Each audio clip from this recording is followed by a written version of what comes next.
Dance Jam Productions.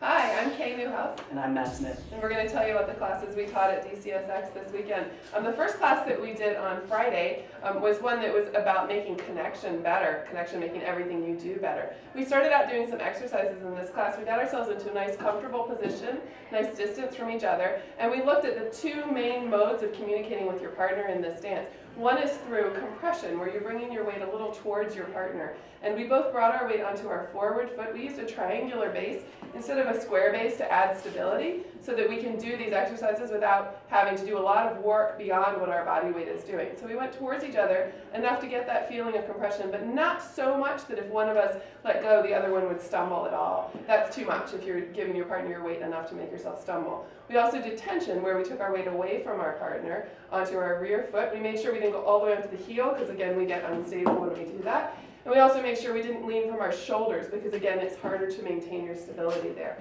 So we took our weight away from each other, but using more of our lower body, kind of pulling your abs away from your partner and getting that feeling of connection. We also were very careful not to create that feeling by pulling in our arms. We want our arms to be as relaxed as they can be and still communicate with our partners. So we're not going to pull with our arms to create that feeling of tension. We're going to lean away with our body just a little bit to create that feeling of tension and use our core muscles to stabilize.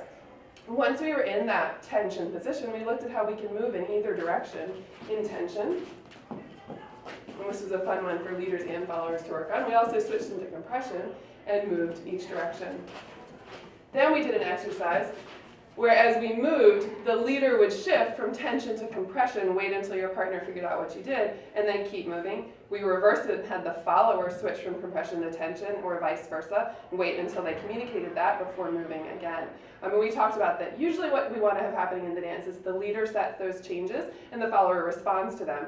Sometimes we reverse that. That's a way in which we can communicate a change in the patterns that are happening when we have some follower-directed creativity. But we don't want to blow past those changes unintentionally.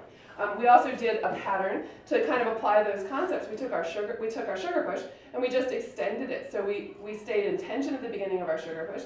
We walked in tension and we added 2 steps here, still in tension, before we shifted into our normal compression to finish our sugar push and back into tension. We also did the same thing at the end of the sugar push, so we went here, shift into compression, and then walked, stayed in compression, and walked, added our 4 steps and our anchor step at the end. So that was our connection basics class.